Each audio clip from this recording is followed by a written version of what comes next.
Hello, welcome back.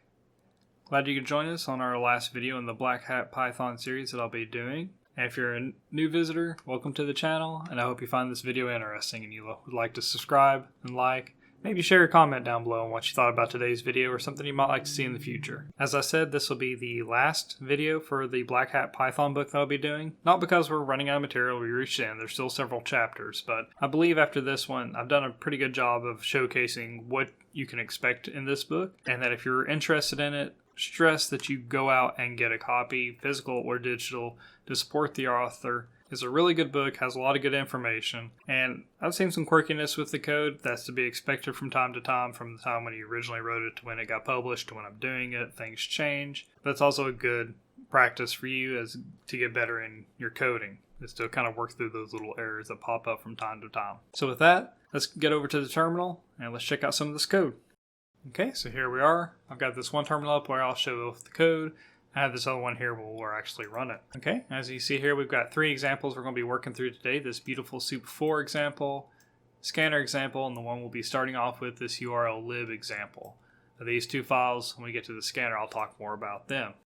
Okay, so here we are in the URL lib example, as you can see down here. And this is going to be a simple introduction about doing website requests if you don't have the request library installed, or you find yourself on a machine where you need to do something with the website and you can't install that package. The URL lib is actually included in the base install of both Python 2 and 3. And in 2, it's URL lib 2, I believe. And in Python 3, it's URL lib. So here we are going to be importing the parser and the request from that library. And we're going to give it a URL. Here I just gave it the port 80 on my router. And then simply what we're going to do is going to run the request URL open, pass it that URL, and a with statement, set it as response for our variable. And then from that, we're going to do the .read. It's going to read the incoming text from that request. And then we're just going to simply print it out. Okay, so over here I've got it typed up. And as you can see, we get a byte stream back, which if you've seen any of my other videos where I've talked about networking and packet handling, everything is transferred in bytes. So that's why we're seeing a byte string. As you see, we are dealing with an HTML page here. And as you can see, it is the main login page for the router. Now we're in the beautiful soup 4 example, BS4 example.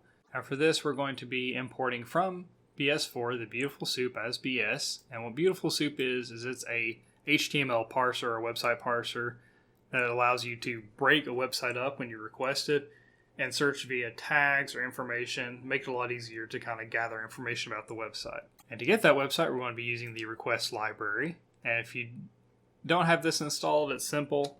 Just pip install request.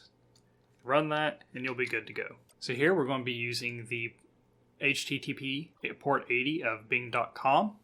So it'll be the unencrypted version of the website. And then we're going to do the request.getURL, and we'll set that to the variable R. And then here we're going to run beautiful soup, pass it the text from our URL request, and we're going to want it to use the HTML parser so that way it can look at the HTML tags and break everything up, and we can search by tag information. We're going to call each thing we're looking for a link in this for loop. So we're going to go through the tree variable. We want to find all that have the A. So if you're not familiar in HTML code, links start with an A href. As you can see down here, we're going to be looking for that href information. So once we find a line that has an A in it, we're going to print out.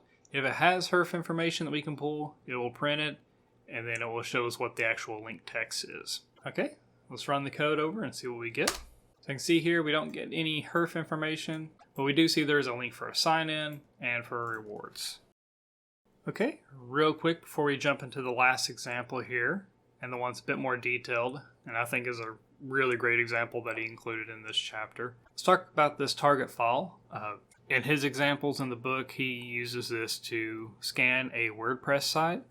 I don't currently have one set up on my home lab. It's in the process of getting set up. I need to finish and get it done. But luckily, I do have a friend who's given me permission to use their website. It is a WordPress website. So I'll put the URL for the site in this target file so that way I can keep their website hidden. This wordpress.txt is what we'll be using as a word list to search for directories and files on their website. Now, real quick, if you are not on Kali or Parrot OS and you don't have the sec list installed by default, but don't worry about it, I'll leave a link to their GitHub down in the description below. and this is specifically their WordPress fuzz text. Now, if you need to come here and get it, the easiest way to do this is going to be click raw, and then we want to grab this URL up here, copy that, come back over to our terminal, and we're going to use wget, paste that URL in, and as you can see, it has downloaded it locally. So if we do ls, you can see we've got the wordpress.fuzz.txt, and all I did was just take the fuzz out to make it the regular .txt file. Okay, so here we are in the file scanner example.py. We're going to be importing time, requests, threading, and queue.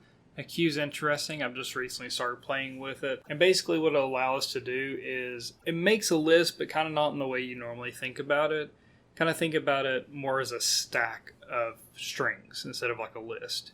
It allows us to basically go through the list easier than what we normally would with a bunch of loops and stuff like that. So it helps kind of cut down the code we need to do. It also makes it easier to add too. This capitalized thread, we're going to set that to 10, and you can make this any size you want. Mine, I probably should make it a little bit lower for this machine, but it still works out just fine. And then we're going to do a with statement real quick on opening up that target file, reading from it, and stripping out that new line at the end of the line. So here's where our queue comes in with this web paths. So we're going to skip down here and come to the intro part, and it's going to open up that WordPress file, and it's going to read from it, the read lines, set it to word list, and then we're going to iterate through each word in the word list, and we're going to put it, as you see this dot put, onto the queue, and we're going to strip out that new line on it, because that will cause issues when we do a web request if we don't remove it. And then we're going to call the function run. Now up here in run, we're going to make a thread list. This is my threads, which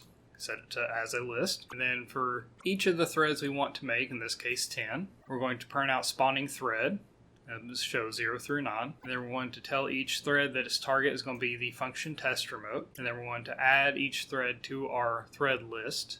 And then we're going to tell that specific thread to start. Once we've gone through all 10 of them, it will loop back through the my threads and join them together so they can kick off and get to running. Now up here in test remote, what's going to happen is it's going to check and make sure that the web path is not empty. And if it's not, we're going to grab the first string on the top of the stack and set it to path. And basically when we do this, it removes it from that queue. And then we're going to combine our target and the path that we just pulled off our queue to make our URL. And then we're going to sleep for 2 seconds. Now this is going to be extremely important when you get to writing your own scripts and your own tools. You want to build in a way to slow it down to not bombard a website with requests, because that will cause a DOS attack and can lead you into a lot of trouble if you're doing a bug bounty or you're trying to pen test a live website. When you're doing stuff on Try Hack Me, Hack the Box, it's not so much a big issue, but it's still good practice just to have nonetheless. So after 2 seconds, we're going to request the URL, and we're going to check its status code, and if it equals 200,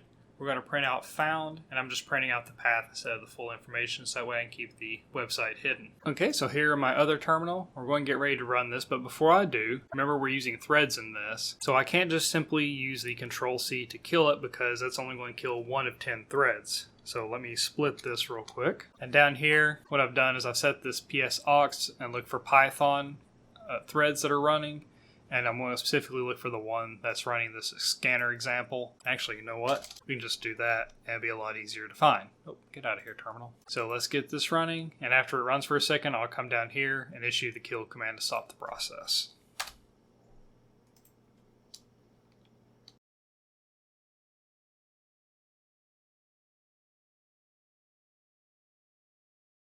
So you see here, I was able to successfully kill it. So we didn't bombard the site.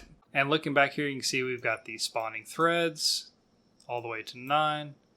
And then we went through, we found a license, we found a README, we found the web admin portal, we found the activate, which would be the page typically used to create a user. And we found the main index page.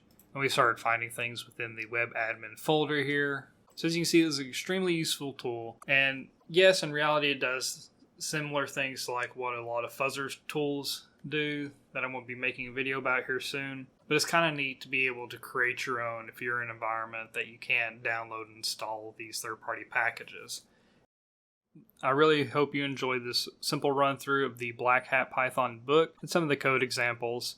Again, I have a link in the GitHub to the code that I've showed off in this series. that you can go and download and play around with yourself. I will also leave a link to the book on Amazon. It is currently in the second edition as of this recording. And they also have a GitHub up that has updated code from the book that you can download, and I'll leave a link to that as well. So I highly encourage you to try to get your hands on this book if you are interested on learning more about Python and about some of the techniques used in this, and I'll go over a little bit more of that in my book review. Well, that'll be all for me today. If you enjoyed the video, please subscribe and like, and tell me down in the comments what you liked about it, tell me what you didn't like about it, and I will see you next time. Have a good day.